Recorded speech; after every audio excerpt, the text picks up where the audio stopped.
Ladies and gentlemen, welcome into my official top 5 most disappointing college football teams of the 2023 season. These are quite frankly teams that just failed to even come close to meeting expectations, beginning with number 5, and it is Wisconsin out of the Big Ten West. What a shocking season.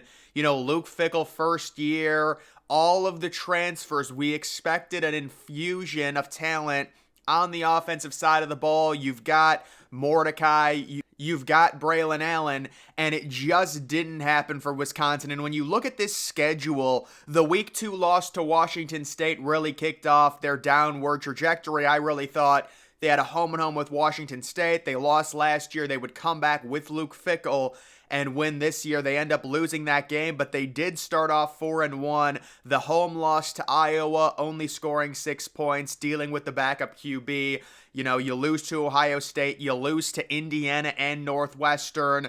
It's inexplicable. I think a lot of us thought this was the year that Wisconsin would get back to the Big Ten championship, the Big Ten West, such an easy division, and they weren't able to do it. So for me, Wisconsin, the number 5 most disappointing team of 2023. Simply too much talent on that roster, and also just Wisconsin football in general. You would think they'd be able to, with Luke Fickell and all of those transfers, at the very least win the Big Ten West. They didn't even come close, and you compound it by losing games at Indiana versus Northwestern. I mean, you beat Nebraska and Minnesota to finish off the season, so maybe you can kind of spin it and say, well, it's Luke Fickell's first year. We'll see what he does next year with more of his guys. Certainly, you don't want to give up on Luke Fickell or anything like that. Give him a few seasons, but this was a rough start to his Wisconsin tenure. Moving on to number 4, it is Mississippi State. Yes, very tough division. I get it. The Big Ten West, but Will Rogers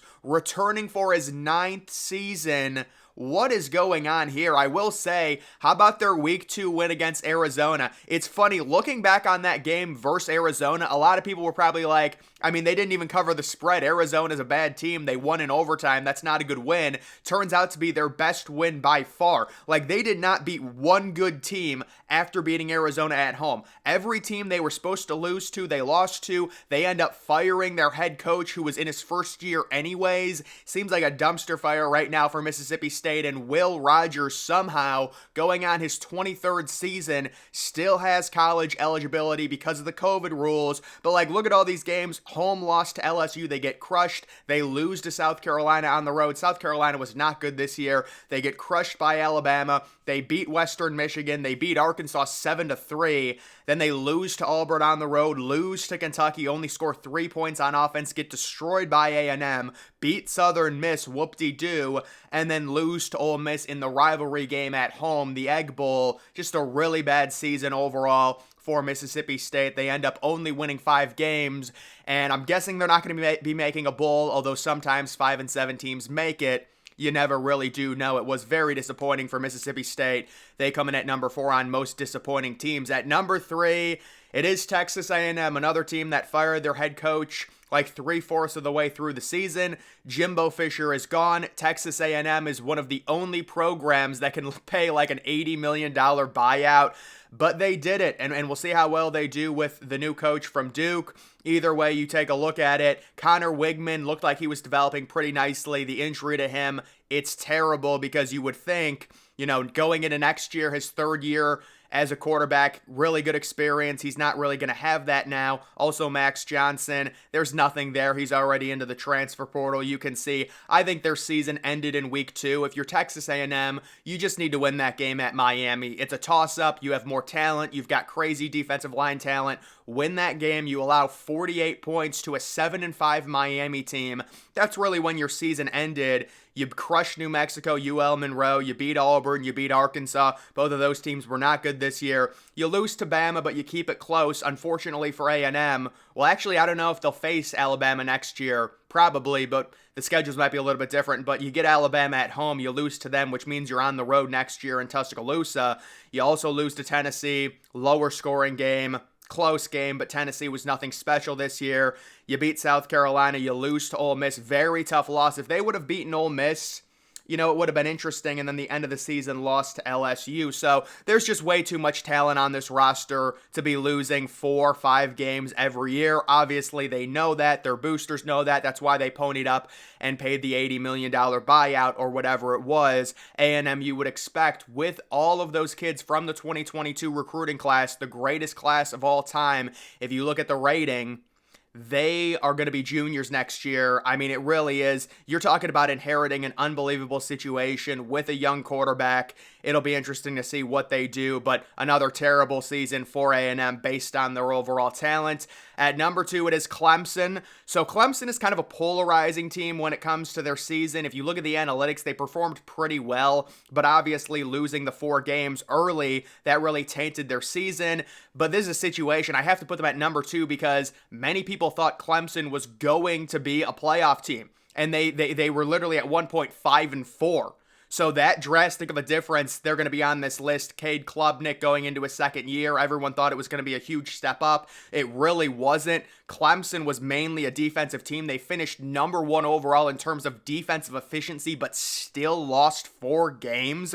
Kind of strange. You've got Will Shipley, the running back, the former 5-star, back for his 3rd season. He didn't have that great of a year. You start the year with the loss at Duke. I mean, Duke had a weird season themselves where they started off really well and then got injured.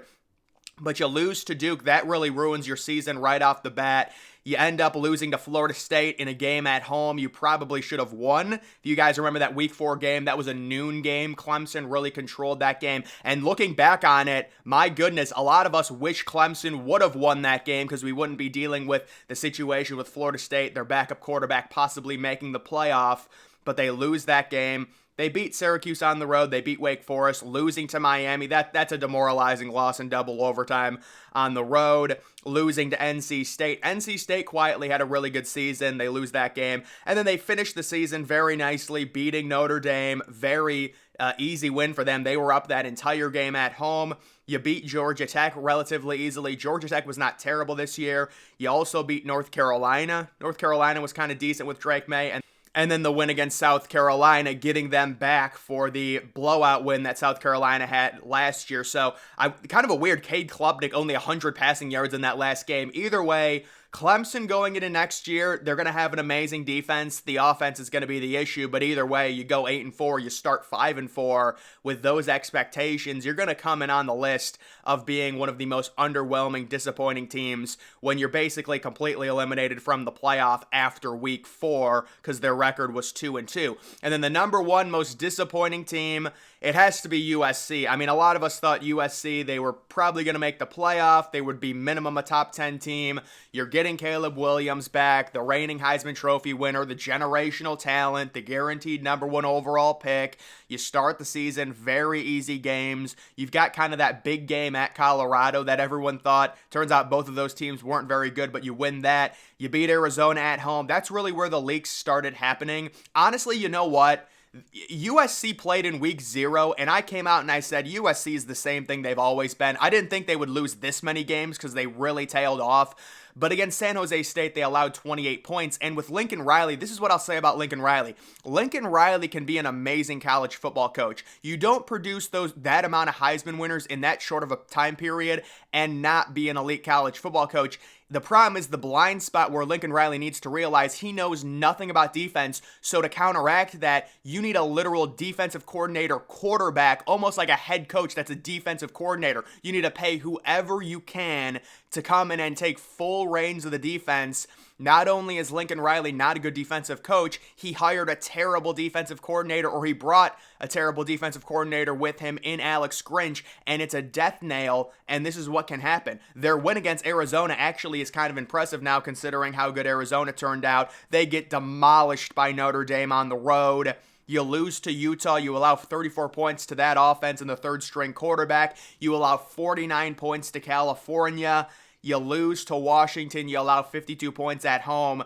The game at Oregon is pretty respectable. They only lost by 9, and then they kind of give up there at the end, losing 38-20 versus UCLA. So USC, the 7-5 record, finishing the season losing 5 out of their last 6. They finished the season 1-5, and this was the team a lot of people picked to be in the playoff. They were an AP preseason top 5 team, and it did not work out because of the horrible, horrible defense. Even after kind of retooling in the transfer portal, getting 3 or 4 of the top-rated defensive transfers, it didn't matter because the coaching is not in place with USC, and now it's going to get tougher for them. They lose Caleb Williams. They will be joining the Big Ten, but if you are a USC fan, you've got to stick by Lincoln Riley, and you've got to hope, and you would think this would be the major wake-up call for Lincoln Riley. You need a defensive quarterback. You need like a head coach acting as a defensive coordinator to just fully take control of the defense.